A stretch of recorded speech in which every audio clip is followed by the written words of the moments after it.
যে যিনি এই ঘটনাটি পাঠিয়েছেন ইলিশ মাছ কেন্দ্রিক, এই ঘটনাটি একটু অন্যরকম। আশা করি সবার ভালো লাগবে। ঘটনাটি যিনি পাঠিয়েছেন তার নাম ডাক্তার মাসুম। উনি বাংলাদেশের স্বনামধন্য একটি চক্ষু হসপিটালে কর্মরত আছেন, যে হসপিটালটির বিভিন্ন শাখা দেশব্যাপী রয়েছে। আর এই হসপিটালের নারায়ণগঞ্জ শাখায় তিনি কর্মরত আছেন। এই হসপিটালের ডায়াবেটিস বিভাগ রয়েছে একটি, সেখানে একজন মহিলা ডাক্তারের মামার সাথে ঘটে যাওয়া ঘটনা ডাক্তার মাসুম ভাই আমাদেরকে শেয়ার করেছেন। ঘটনাটির সময়কাল ছিল 1960 কি 62 সাল। ঘটনাটির স্থান বরিশাল জেলার বাকেরগঞ্জে। ওনাদের গ্রামে সপ্তাহে 2 দিন হাট বসত। ওই হাটেই গ্রামের অধিকাংশ মানুষজন তাদের বাকি হাট পর্যন্ত তাদের যেই জরুরি জিনিসগুলো থাকতো সেই জিনিসগুলো কেনাকাটা করত। এমনই একটি হাটের দিন ওই ডাক্তারের মামা উনি হাট করতে আসেন। ওনার প্রয়োজনীয় যে জিনিসগুলো বিক্রির জন্য ছিল সেগুলো বিক্রি করার পরে ওনার জন্য যেই জিনিসগুলো কেনা প্রয়োজন সেগুলো কেনেন। এর মধ্যে কয়েকটি ইলিশ মাছ ছিল। যেহেতু বরিশাল এলাকা নদী এলাকা, সেখানে ইলিশ মাছের দামও স্বাভাবিকভাবে কিছুটা কম, যার কারণে উনি মানে একটা ইলিশ মাছ না কিনে বেশ কয়েকটি ইলিশ মাছ কিনেছিলেন। এবং ইলিশ মাছ কিনে উনি ওনার বাড়ির দিকে হাঁটা শুরু করেন। সাধারণত হাট শেষে নিজেদের বাড়ির পথে একসাথে 7-8 জন বা 10-12 জনের একটি গ্রুপ করে সাধারণত গল্প গুজব করতে করতে সবাই বাড়িতে আসে। কিন্তু ওই দিন কোনো কারণে তার দেরি হয়ে যায় এবং ওনার বাড়ির দিকে রওনা দিতে দিতে 8টা বা 9টা বেজে যায়। আর 8টা বা 9টা অনেক রাত, স্পেশালি গ্রামে, এটা তো আমরা অনেকেই জানি। আর 1960 কি 62 সালের দিকে এটি তো আরও অনেক রাত, কারণ তখন মানুষ কিন্তু সন্ধ্যার পরপরই ঘুমিয়ে পড়তো। এখনও কিন্তু বাংলাদেশে অনেক জায়গা আছে যারা সন্ধ্যার পরপরই ঘুমিয়ে পড়ে এবং সকালবেলা ফজরের আজানের সাথে সাথে উঠে যায় বা তারা আজানের আগেও ওঠে। তো উনি যেহেতু রাত করেই ফেলেছিলেন, উনি ফিরছেন ইলিশ মাছ এবং অন্যান্য যে জিনিসগুলো তিনি কিনেছিলেন সেগুলো নিয়ে ফিরছিলেন। আর গ্রামের রাস্তাঘাট সাধারণত দেখবেন যে রাস্তার দুপাশে বেশ গাছপালা ঝোপঝাড় এগুলো থাকে, এখনো তো আছে। আর 1960-62 সালের কথা তো বাদই দিলাম, তখন তো আরও গাছপালা ঝোপঝাড় ছিল। ওনার হাতে কোনো আলো ছিল না, চাঁদের আলোই ছিল ওনার ভরসা। সেই ভরসা করে উনি কিন্তু এগিয়ে যাচ্ছিলেন। আর রাস্তাঘাট তো না সব চেনাই ছিল, সুতরাং কোনো সমস্যা হওয়ার কথা না। এখানে একটি বিষয়, সেটি হচ্ছে যে মেইন রাস্তা যেটি বাজার থেকে চলে এসেছে সেদিক দিয়ে দীর্ঘ পথ হাঁটার পর একটি জায়গায় এসে রাস্তাটি দুটো দিক চলে গেছে, একটি গ্রামের দিকে আর একটি সোজা গিয়ে একটি পরিত্যক্ত খাল বা পুকুর এখানে গিয়ে শেষ হয়েছে। খাল বা পুকুরের আগে একটি পরিত্যক্ত কুয়াও রয়েছে। এই পথে দিনের বেলা মানুষজন হাঁটাহাঁটি করলেও সন্ধ্যার পরে এই পথে কেউ যায় না, কারণ ওইদিকে কোনো মানুষের ওই সময়ে ঘরবাড়ি ছিল না। কিন্তু এখন তো অনেক কিছু পরিবর্তন হয়েছে। উনি যখন রাতের বেলা একা একা ওই রাস্তা দিয়ে ফিরছিলেন এবং ওই রাস্তার মোড়ে এসে, যেখান থেকে রাস্তা দুই দিকে চলে গেছে, ওখান থেকে যে উনি কোন দিকে যাবেন সেটা তো উনি জানতেন যে ওনার বাড়ির রাস্তা কোন দিকে। উনি যখন ওনার বাড়ির রাস্তা দিয়ে কিছু পথ এগিয়েছেন, হঠাৎ করে পেছন থেকে কেউ একজন ওনাকে ডেকে ওঠে যে, এই কই যাও, তোমার বাড়ির পথ তো ওইদিকে না, তোমার বাড়ির পথ তো উল্টো রাস্তায়। তখন উনি বেশ চমকে ওঠেন যে কি ব্যাপার, কে ডাকে পেছন থেকে। উনি পেছন দিকে তাকিয়ে দেখেন ওনাদের গ্রামেরই একজন খুব পরিচিত ব্যক্তি, মুরব্বী মানুষ। তখন উনি বলছেন যে, কেন, এটাই তো মনে হয় গ্রামের রাস্তা।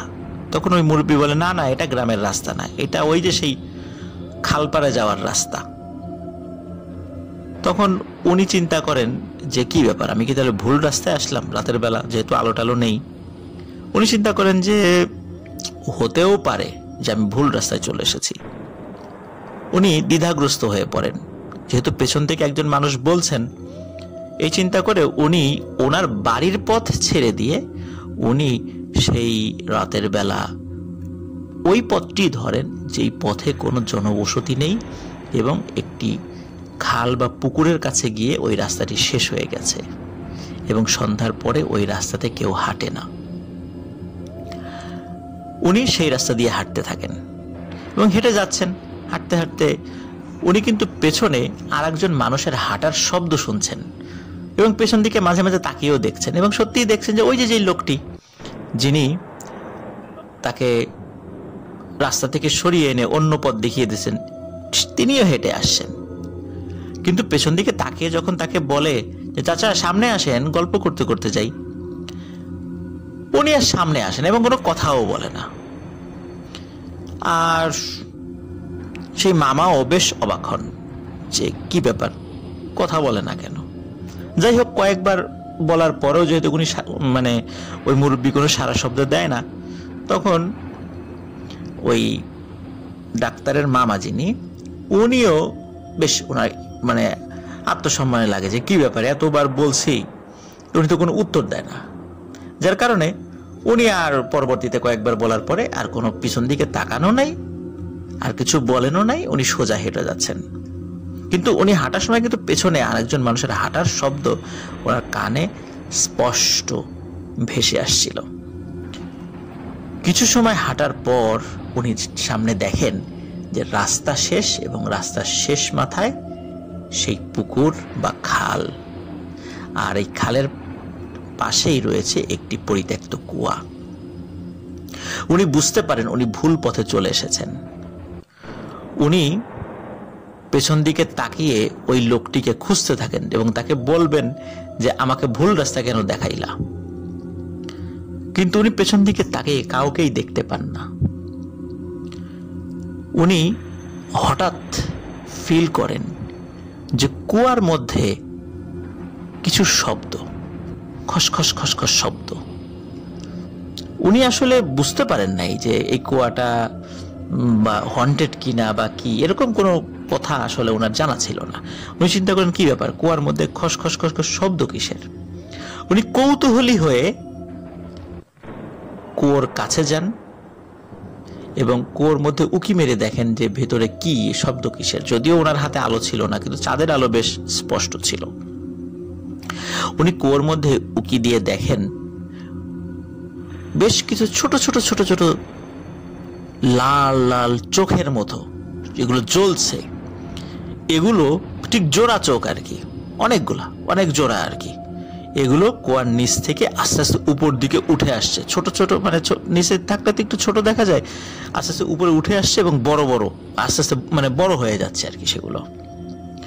তো উনি চিন্তা করেন যে কি ব্যাপার, এগুলো কি। তখন উনি বেশ ভয় পেয়ে যান এবং ভয়ে যখন দৌড় দেবেন তখন হঠাৎ করে পেছন থেকে কেউ বলে ওঠে, কিরে মাছ কি একা একাই খাবি, আমাদেরকে দিবি না? তোকে এত কষ্ট করে ভুল পথ দেখিয়ে এদিকে নিয়ে আসলাম, তোকে এমনি এমনি যেতে দেব? উনি হঠাৎ ফিল করেন ওই যে কুয়ার মধ্যে মাত্র যে চোখগুলো দেখেছিলেন, যে জোড়া চোখগুলো, এগুলো ওনার চতুর্দিকে ঘুরপাক খাচ্ছে। উনি এগুলো দেখে দোয়া দুরুদ পড়তে শুরু করেন। একটা পর্যায়ে লক্ষ্য করেন যে চোখগুলি মিলিয়ে গেল। এরপর উনি রাস্তা ধরে সোজা দৌড় দেন। দৌড় দিয়ে একটি পর্যায়ে এসে সেই মোড়ে চলে আসেন। মোড়ে আসার পর উনি ওনার বাড়ির আসল রাস্তা ধরেন। উনি যখন রাস্তা দিয়ে দৌড়াচ্ছিলেন ওনার মনে হচ্ছিল যে পেছন থেকে কেউ ওনার পিছু নিয়েছে এবং বেশ কয়েকজন ওনার পিছু পিছু আসছে এবং হাঁটার শব্দ বা দৌড়ানোর শব্দ উনি পাচ্ছেন। উনি একটা পর্যায়ে বুঝতে পারেন যে আসলে এই মাছগুলো নিয়ে আর উনি বাড়িতে ফিরতে পারবেন না। এই মাছগুলো যদি উনি রেখে না যান তাহলে ওনার অনেক বড় ক্ষতি হয়ে যাবে। তারপর উনি মাছগুলো ফেলে দেন, যে বাজারগুলো সাথে ছিল সেগুলোও ফেলে দেন, এবং দৌড়াতে দৌড়াতে উনি বাড়িতে এসে চিৎকার দিয়ে সেন্সলেস হয়ে পড়ে যান। বাড়ির সদস্যরা তার চোখে মুখে পানির ছিটা দিয়ে জ্ঞান ফেরান, এবং জ্ঞান ফেরানোর পর উনি সব ঘটনা খুলে বলেন। বাড়ির সবাই বলেন, ভালো হয়েছে মাছগুলো ফেলে দিয়ে এসেছো, কারণ ওই মাছ আমরা আসলে আনার পরে খেতেও পারতাম না, ওগুলো খেলে আমাদের অনেক বড় ক্ষতি হয়ে যেত। যাই হোক, ওনার কয়েকদিন জ্বর ছিল, আস্তে আস্তে উনি আবার সুস্থ হয়ে যান। এটি ছিল মাসুম ভাইয়ের প্রথম ঘটনা। প্রিয় লিসেনার্স, এখানে কিন্তু একটি বিষয়, সেটি হচ্ছে যদি কখনো মাছ আনার সময় এই ধরনের ঘটনা ঘটেই যায়, তখন আমাদের করণীয় কি? তো আমাদের করণীয় হচ্ছে যে যদি আমরা মাছ নিয়ে আসি, উচিত হচ্ছে সেই মাছগুলো না খাওয়া, কারণ ওগুলোর উপর দুষ্টু জিনেদের নজর থাকে। আর যদি একান্ত খেতেই হয়, তাহলে সূরা ফাতিহা, আয়াতুল কুরসি বা সূরা কুরাইশ, এই সূরাগুলো পড়ে বা চারকুল পড়ে, যেটা আপনাদের ইচ্ছা, ফু দিয়ে তারপরে যদি সেগুলো খান, তাহলে ইনশাআল্লাহ সমস্যা কেটে যাবে।